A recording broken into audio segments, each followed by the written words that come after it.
Welcome to Planetary Gig Talk, Tales of Music and Magic.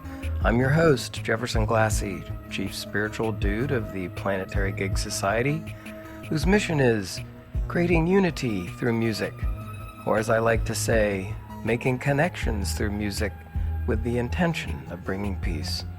And today I am in Studio One of the worldwide headquarters of the Planetary Gig Society on lockdown. I've been here in Studio One for quite some time now, but I have such a pleasure to be able to talk by Zoom halfway around the world to Rishikesh, India, to Neeti Kumar at the Devi Music Ashram. Neeti, thank you so much for taking the time, and it's so great to be able to talk with you.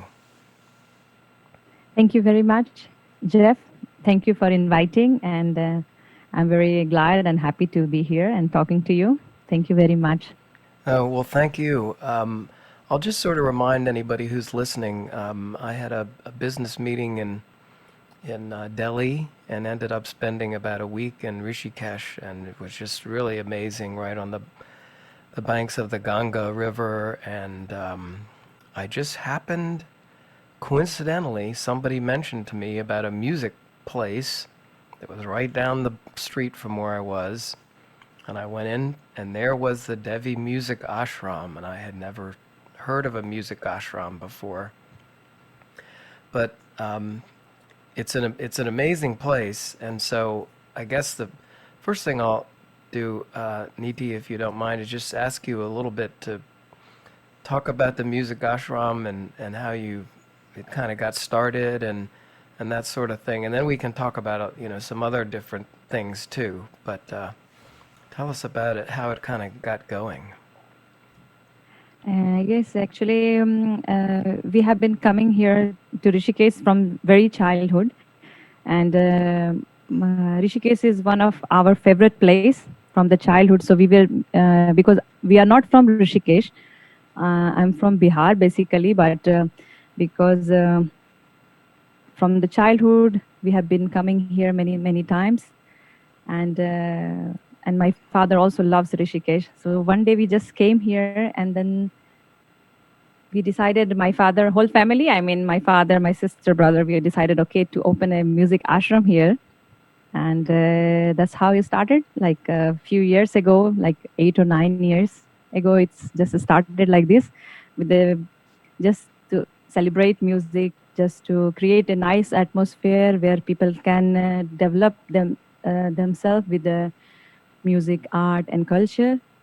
And just we wanted to create a place where we can develop all round in an all round way, because the mankind have different aspects, like ethical, spiritual, biological, rational, and so this kind of thing. So we were thinking to Devi Music Ashram is a place where people can have the freedom and space and opportunity to develop themselves with this all the aspects of mankind. So that's the idea.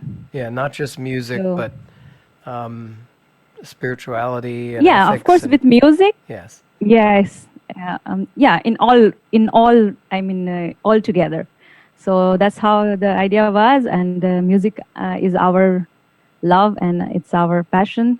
So yes, it's a music ashram. So it was a just an idea that the whole family had, or how did it come up? Whole family, in this sense. My father is a music lover. He's a philosopher, and my sister is singer, and we are trying our best to do the justice with the place, so then people can have a good experience and they can feel good in the atmosphere of Devi Music Ashram. Well, it's such a great concept. I mean, there were performances there, classes, people live there. Yes. It's a wonderful, beautiful place. Had you heard of other music ashrams before? I think no music ashram. I don't think I have never heard about it about music ashram because there are many ashrams in the in India or maybe around the world. There are many ashrams. Usually in the ashram there are some gurus who is giving you and giving you some direction or giving you they give their ideas. So I mean in the many ashrams there are people they are based on the guru and gurus are giving the yeah, but in Devi Music Ashram there is no one is a guru. It's just we want to create a space where people can grow themselves and just we want to give the atmosphere of learning, atmosphere of growing themselves with all the different aspects. So because in general ashrams there is guru and then you have to follow things and there are many they I think it's rules, maybe rules. yes rules and also they have there is a structure of the way of thinking and they have some guidelines about they have some own ideas about the because there is a based on the gurus but here there is no guru in Devi Music Ashram there is no the nature there are some people who is teaching you different things. There is a teacher for yoga, for meditation, for music, and then the different instruments. So there you will find many teachers here, but there is no one is a guru because we think the universe, the nature is a guru, and we are learning from that, and we are from the experiences we are learning. So there is no one is as a guru here, but we have many teachers and we grow naturally with the learnings of different music and this kind of concept we have at Devi Music Ashram. Yeah, it's such a great concept. So if you don't mind, maybe go back a little bit in your own life. When did music sort of come into your life? What did you first start with music? Were you singing? Were you playing instruments? How old were you? How did music? I was we were very small in the I mean I was very small and I started singing, me and my sister. So my father saw that we have interest of singing. We were all the time in a home singing, from running up the stairs and singing and coming down and singing. So every time going left we are singing, going right we are singing. So that's how we were all the time singing in a home and running. So that's and then we were also performing in a school. So there, and then he met our school teacher, who was a music teacher in his school. And then the school teacher, he said that talented in music, give them some, and that's how he started. Our school teacher who was teaching, he started to come in our home. And so that's how he started coming and started teaching us from very childhood. So that's how it started. And he was teaching you Indian classical music and singing and yes. It's very complicated. With Indian music and singing. Indian music is yes, very but complex. Yeah, maybe in a childhood we were thinking like that because, but it's not very complex. It's actually it's a ocean. Indian classical music is a ocean. So you always there is a possibility and of learning. So each day, each time you learn something, and every time it's opening a door of something better understanding. So you can't say, "Oh, I know everything, and I'm ready to perform, or I'm ready to sing, and I know," because it's like oceans, and that. So it's always a process of learning, and always there is a possibility to be better and to have more understanding. Yes, that's for sure. Well, Indian music to me is very complex in the rhythms and the notes. And yeah, I was message. Yes, I agree with that because I think I don't know much about Western music, but Western music rhythms are more simple, but Indian music have a very complex rhythms, and this is yeah, it's many different rhythms and yeah, complex rhythms and beats, Yes, and I think I compared to Western is more simple rhythms, I guess. yes, yes. Well, I got that app. I remember I asked you online what Yes, kind yes. of drone app you had, and I got that app, and it's so complex. There's all these different, the time signatures and the four and the Uh-huh. five and the six and the seven and the eight and the Yes. 16 and it's just it's a whole ocean. It's a whole different thing Yeah. for me. Very exciting though. Why do you think that you loved music so much and singing so much, and why has music now become such a big part of your life? What is it about music that? No, I think music is important for everyone, and it's something that is it's healing for everyone. It's even you sing or you listen or whatever you, even you are surrounded with music. It's always a great pleasure to have music in your life in some way, because without music, life will be very out of color. Yes, I feel yes. that way. So give music gives a color in life and the joy and the happiness, and it's very important, I think, not only for musicians but also for every human being, I guess, I feel. So that's how it's very important. So that's I love it. Are there some uh, situations or examples of the power of music, or how music has affected people that you know, or audiences, or people you play with, or students, or anybody, just about that power of music? Yeah, I think it have a great power. Music have a great power, and it heals with you, heal you with many different aspects. I there was an old time. There was a also you can read many stories about how the Indian music was affecting the, even the, if there was great musicians in the old time, they were singing, like one of them is Tansen, who was singing. This was so powerful that the when he was singing because Indian classical music have a time and of each raga is having a time, and also some are seasonal ragas. So and so that time when he was singing, there was old musician. One of them was great Tansen in an old time. So when he was singing a rag for the light, the candle was burning itself. And when he was singing a rainy season raga, rag Meg, so then the rain was coming. It was so powerful, the music was.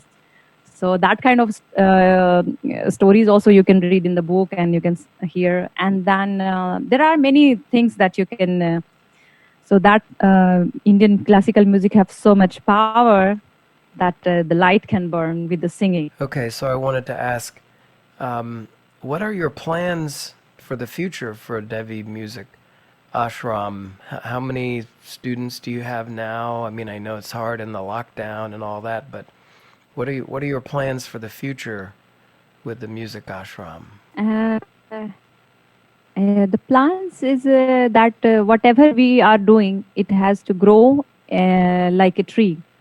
So whatever we have already doing, it will just grow in the way that the tree grows.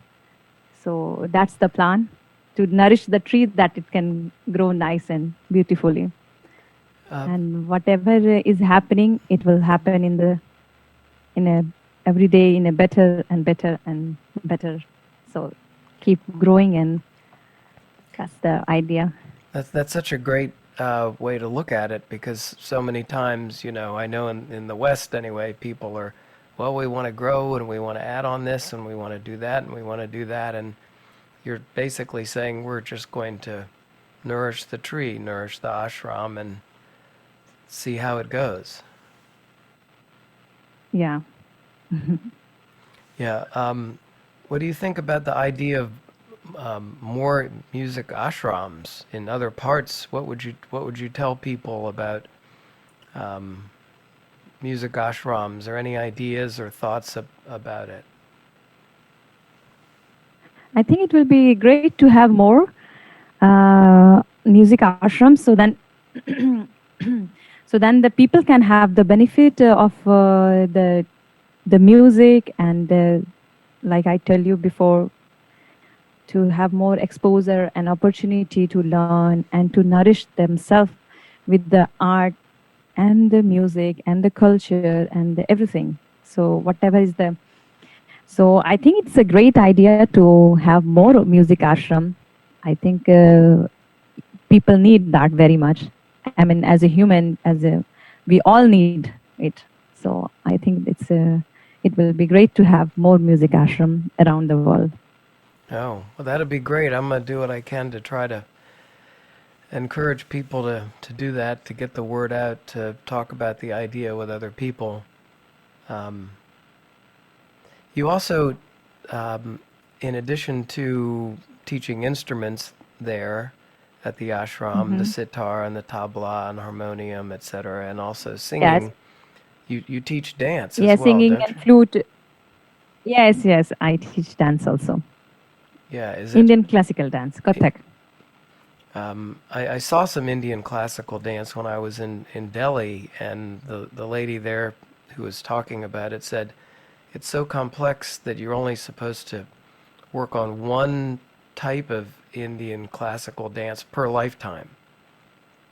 Yes. So Yeah, it takes all your life, to learn one way of learning classical dance. It's very difficult also. You have to be perfect with many things because Indian classical dance it's very much based on the footwork.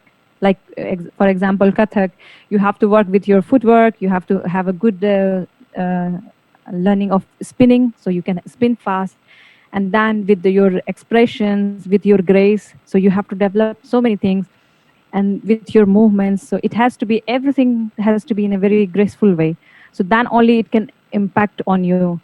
So that kind of things, and so it takes really long time to make yourself perfect in that. I mean, like I told you before, that there is always chance to be better. So in Indian music or Indian classical dance, it's a lifetime thing that you always learn and always get better and better. yeah, what is the kind of Indian classical dance that you do, that you teach? There are a number of different kinds, right? Yes. There is eight kind of Indian classical dance, and I teach is Kathak. How many? I didn't ask. How many students you have, how many classes you have. How has it been going during this lockdown? Are you? So and at the lockdown, we have still people who were staying here before the lockdown. So many of them have gone already back to their home, and some of them are still here. And we are doing different activities, doing yoga and meditation and music, and also we are doing concerts just within the people who are inside the ashram, who is still staying. And so we are just utilizing our time in a good way of learning and sharing of music and yoga and meditation, and then concerts and many different activities, sound meditation, and also classes of different instrument and singing. Yeah, For the well, moment, it's we are just inside and doing with all the ashram people who are staying, so in a limited way. yeah. We are using our time in a good way. Yeah, good. It's been a very difficult time for everybody around the world. Yes, it is a very difficult time, and I wish and I hope that all will be fine, and everything will be back to normal, and the sun will shine again. The I hope cloud will so. go away. I hope that soon. I'd like to come back and spend some time at the music ashram again. I'm not sure when that's going to be, but I'd Yeah, like yeah, to. sure. You are most welcome. Yeah, I definitely would like to come back there and see it again, and maybe bring some other musicians from the United States and come and see. That will be great. That's what I would like That to will be do. great to meet. It's our pleasure to welcome you, and we will be very happy to have you here. And so you all are all welcome, very, very welcome to Devi Music Ashram, and hope to have you here soon. Okay, yes, that'd be great. Okay, well, thank you very much. We had a little bit of a tough connection today on the Zoom line, but it's such a great pleasure being able to talk with you, and thank you so much. I really love what you all are doing, your family, with the Devi Music Ashram and the idea. I really think people would be better off if there were more music ashrams, so we'll work toward that. Yes, thank you very much for inviting me here, and thank you very much for everything. Okay. Thank you I'm very very much, grateful. everybody. Thank you. Neeti Kumar.